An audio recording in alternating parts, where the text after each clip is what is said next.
राधे राधे दोस्तों, श्री गणेशाय नमः। आज मैं आपको अर्थकामदा एकादशी के बारे में बताने वाली हूँ। इस प्रकार इसकी कथा है। धर्मराज युधिष्ठिर बोले, हे भगवान, मैं आपको कोटि कोटि प्रणाम करता हूँ।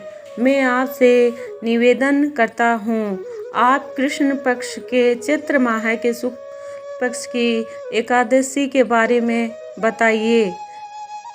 श्री कृष्ण भगवान बोले कि हे राजन, आप पुराणिक कथा सुनिए।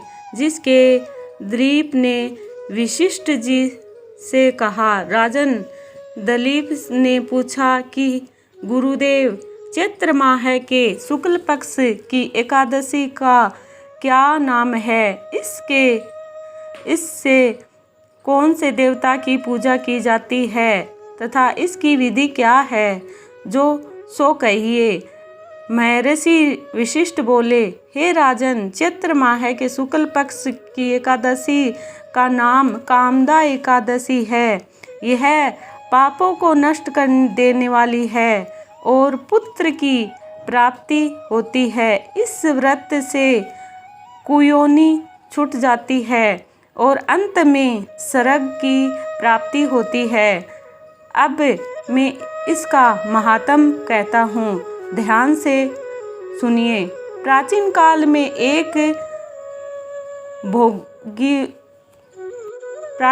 में एक भोगीरूप नामक नगर में पुंडरीक नामक एक राजा राज्य करता था। वह अनेक अप्सराओं के साथ गंधर्व क्रीड़ा करता था, निवास करता था। उसी जगह ललित और ललिता नामक के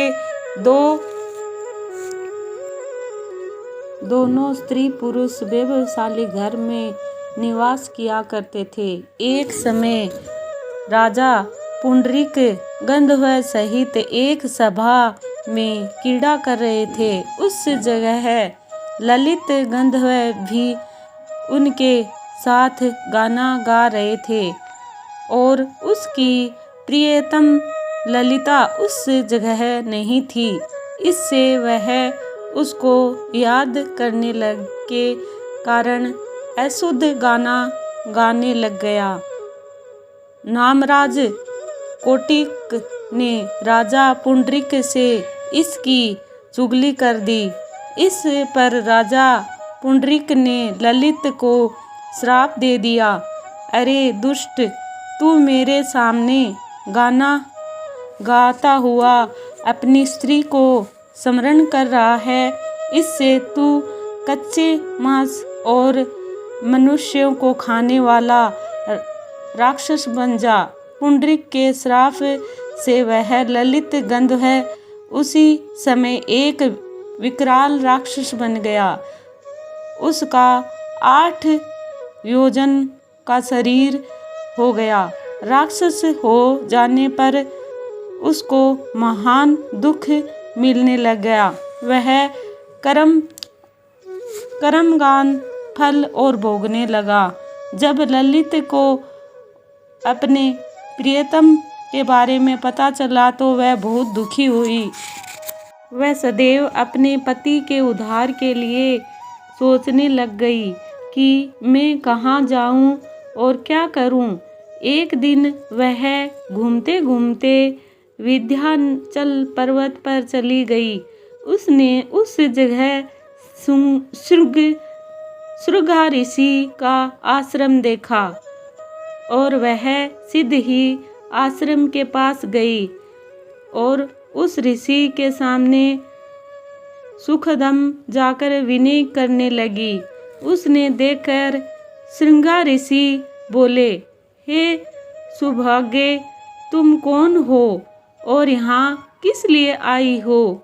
ललिता बोली, हे मुनि, मैं वीर धनाय नामक गंधर्व की कन्या हूँ। वीर गंधर्व नामक की ललिता कन्या हूँ। मेरा पति राजा पुंडरीक के श्राप के भाग्य राक्षस हो गया है। आप राक्षस योनि से छूटने का कोई श्रेष्ठ उपाय बतलाइए। तब श्रृंगा ऋषि बोले, अरे गंधर्व कन्या ललिता, अब चैत्र माह के शुक्ल पक्ष की एकादशी आने वाली है। उसका नाम कामदा एकादशी है। इसके व्रत करने से मनुष्य के समस्त कार्य सिद्ध होते हैं।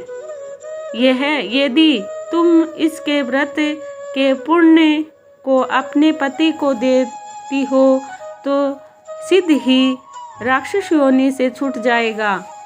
मुनि के वचन सुनकर ललिता ने आनंद पूर्वक उसका व्रत किया और द्वादशी के दिन ब्राह्मण के सामने अपने व्रत का फल अपने पति को दिया और भगवान से इस तरह की प्रार्थना करने लगी, प्रभु, मैंने जो व्रत किया है उसके पुण्य से मेरे पति राक्षस योनि से सिद्ध ही छूट जाएं। एकादशी का फल देते ही उसका पति राक्षस योनि से छूट गया और अपने पुराणिक स्वरूप में प्राप्त हुआ।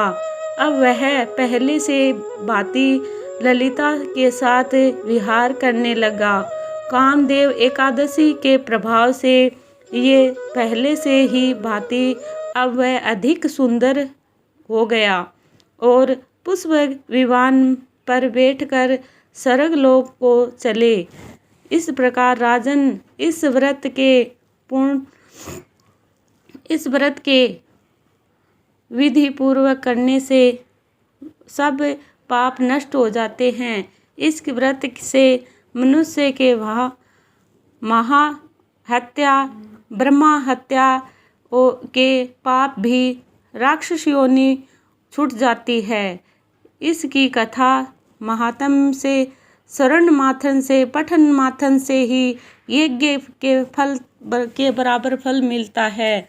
इस प्रकार मैंने आपको कामदा एकादशी की कथा सुनाई है। अगर आपको कथा अच्छी लगे तो चैनल को सब्सक्राइब करना, बेल आइकन दबाना। श्री कृष्णम शरणम मम।